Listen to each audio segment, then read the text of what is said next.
नमस्कार, मैं हूं निकिता और आप देख रहे हैं सत्यहिंदी.com।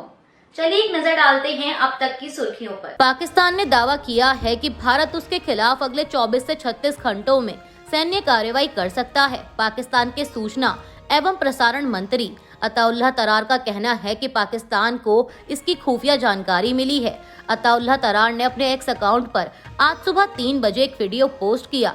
वीडियो में तरार कह रहे हैं कि पाकिस्तान के पास विश्वसनीय खुफिया जानकारी है कि भारत पहलगाम घटना में संलिप्तता के निराधार और मनगढ़ंत आरोपों के बहाने अगले 24 से 36 घंटों में पाकिस्तान के खिलाफ सैन्य कार्रवाई करने का इरादा रखता है। उन्होंने आगे कहा कि पाकिस्तान खुद आतंकवाद का शिकार रहा है और इस संकट के दर्द को सही मायने में समझता है। हमने दुनिया में इसके यानी आतंकवाद के सभी रूपों और अभिव्यक्तियों की हमेशा आलोचना की है। तरार ने कहा कि पाकिस्तान भारत की ओर से की गई किसी भी सैन्य कार्रवाई का निश्चित और निर्णायक तरीके से जवाब देगा। बता दें कि इससे पहले पाकिस्तान के रक्षा मंत्री ख्वाजा आसिफ भी एक इंटरव्यू में कह चुके हैं कि भारत जल्द ही हमला करने वाला है। दरअसल आपको बता दें कि पहलगाम आतंकी हमले के बाद भारत और पाकिस्तान के बीच टेंशन का माहौल है। इस बीच पीएम मोदी ने कल मंगलवार को तीनों सेनाओं के प्रमुखों के साथ मीटिंग की और उधर इसका सीधा असर पाकिस्तान में देखने को मिल रहा है।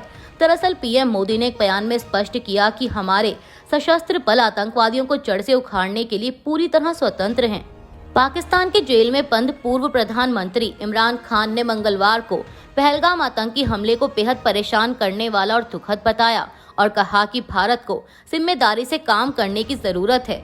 खान ने अपने एक्स अकाउंट पर कहा कि पहलगाम घटना में लोगों की जान जाना बेहद परेशान करने वाला और दुखद है। मैं पीड़ितों और उनके परिवारों के प्रति अपनी गहरी संवेदना व्यक्त करता हूं।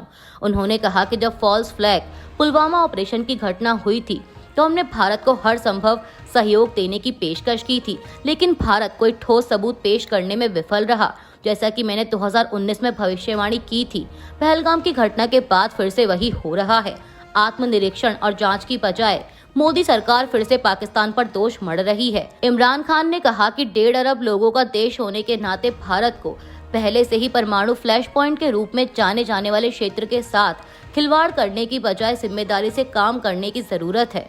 पाकिस्तान के उप प्रधानमंत्री इशाक डार ने मंगलवार को भारत को ईंट के बदले पत्थर की प्रतिक्रिया देने की चेतावनी दी। पीटीआई के एक रिपोर्ट के मुताबिक सीनेट सत्र को संबोधित करते हुए डार ने आरोप लगाया कि भारत ने सिंधु जल संधि को खत्म करने के लिए पहलगाम नाटक का मंचन किया हो सकता है। उन्होंने कहा कि हम पहले नहीं होंगे, लेकिन अगर भारत ने कुछ किया तो यह सिर्फ एक तरह की प्रतिक्रिया नहीं होगी, बल्कि हम ईंट का जवाब पत्थर से देंगे। जम्मू कश्मीर की पूर्व मुख्यमंत्री और पीडीपी प्रमुख महबूबा मुफ्ती ने पाकिस्तानी नागरिकों को वापस उनके देश भेजने के फैसले पर भारत सरकार से पुनर्विचार करने की अपील की है। उन्होंने अपने एक्स अकाउंट पर लिखा कि हाल ही में सरकार ने पाकिस्तानी नागरिकों को भारत छोड़ने का निर्देश दिया है, जिससे खासकर जम्मू कश्मीर में बड़ी मानवीय चिंता पैदा हो गई है। इस फैसले से सबसे अधिक असर उन महिलाओं पर पड़ रहा है जो 30 या 40 साल पहले भारत आई थीं, जिन्होंने भारतीय नागरिकों से शादी की, बच्चे पैदा किए और अब यहीं की होकर रह गई हैं। उन्होंने सरकार से अपील करते हुए इस फैसले पर दोबारा सोचने के लिए कहा है। महबूबा मुफ्ती ने लिखा कि हम सरकार से अपील करते हैं कि वह इस फैसले को दोबारा सोचे और महिलाओं, बच्चों और बुजुर्गों के मामले में इंसानियत और समझदारी से काम ले। जो लोग इतने साल से शांति से भारत में रह रहे हैं, उन्हें जबरन निकालना न सिर्फ नाइंसाफी होगी, बल्कि उनके पूरे परिवार के लिए गहरा दुख और तकलीफ लेकर आएगा, क्योंकि उनके लिए भारत ही उनका घर है। गीतकार और लेखक जावेद अख्तर ने भारत में पाकिस्तानी कलाकारों के बैन होने पर बयान दिया है। समाचार एजेंसी पीटीआई से बात करते हुए उन्होंने कहा कि सबसे पहले सवाल ये उठता है कि क्या हमें पाकिस्तानी कलाकारों को भारत आने देना चाहिए। इस पर 2 तरह की सोच है और दोनों ही सही लगती हैं। अब तक तो यह हमेशा एक तरफा रहा है। नुसरत फतेह अली खान, गुलाम अली, नूरजहां भारत आए थे और हमने खुले दिल से उनका स्वागत किया। उन्होंने कहा कि लेकिन हमें वैसा ही स्वागत पाकिस्तान से कभी नहीं मिला। पाकिस्तान के मशहूर शायरों ने लता मंगेशकर के गानों के लिए लिखा और लता जी 60 और 70 के दशक में भारत और पाकिस्तान दोनों जगह बेहद पसंद की जाती थीं। फिर भी उन्होंने कभी पाकिस्तान में परफॉर्म क्यों नहीं किया। इसका मतलब ये नहीं कि पाकिस्तानी लोग उन्हें पसंद नहीं करते थे, लेकिन कहीं ना कहीं कोई रुकावट थी और वो रुकावट शायद सिस्टम में थी, जिसे मैं समझ नहीं पाता। इसलिए लगता है कि यह रिश्ता एक तरफा ही रहा है। जावेद अख्तर ने आगे कहा कि अब दूसरी बात यह है कि अगर हम पाकिस्तानी कलाकारों को आने से रोकते हैं तो इससे पाकिस्तान में किसे फायदा होगा, सेना या कट्टरपंथियों को? यही तो वे चाहते हैं कि दूरी बनी रहे। तो दोनों पक्ष अपनी जगह सही हैं, लेकिन फिलहाल की स्थिति को देखते हुए मैं कहूँगा नहीं, अभी उन्हें आने देना ठीक नहीं होगा। पहलगाम आतंकी हमले के बाद भारत पाकिस्तान तनाव पर अमेरिकी विदेश विभाग की प्रवक्ता टैमी ब्रूस ने कहा कि हम कश्मीर की स्थिति के बारे में भारत और पाकिस्तान दोनों से संपर्क में हैं और उनसे आग्रह कर रहे हैं कि वे स्थिति को और ना बिगाड़ें। उम्मीद है कि सचिव आज या कल दोनों देशों के विदेश मंत्रियों से बात करेंगे। वह अन्य वैश्विक नेताओं को भी बातचीत करने और तनाव कम करने में मदद करने के लिए प्रोत्साहित कर रहे हैं। उन्होंने कहा कि हम निश्चित रूप से पिछली बातचीत में उनके द्वारा किए गए प्रभाव की अपेक्षा करते हैं और राष्ट्रपति ट्रंप के नेतृत्व में यह महत्वपूर्ण है कि भारत और पाकिस्तान बातचीत करते रहें। ये बातचीत महत्वपूर्ण है।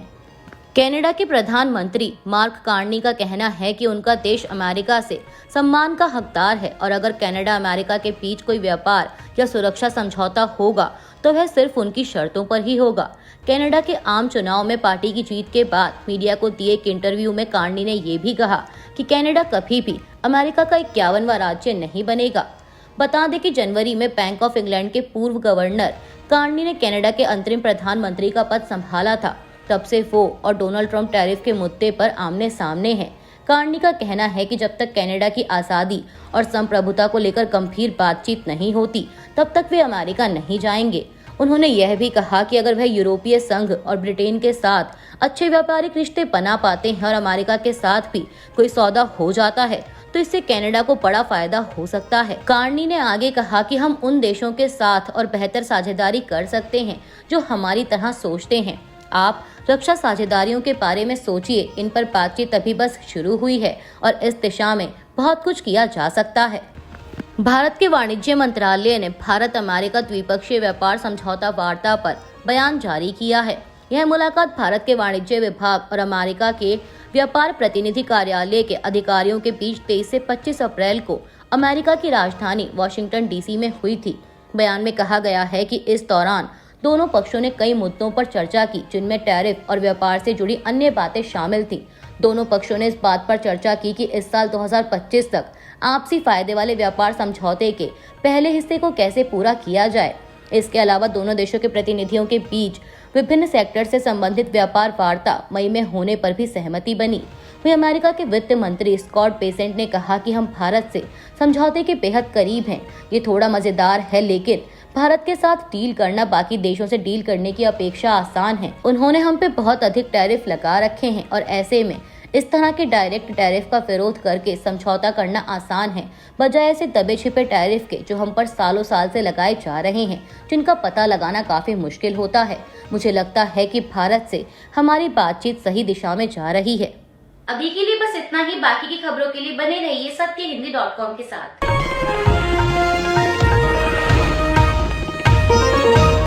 Copyright disclaimer under Section 107 of the Copyright Act 1976. Allowance is made for fair use for purposes such as criticism, comment, news reporting, scholarship, and research.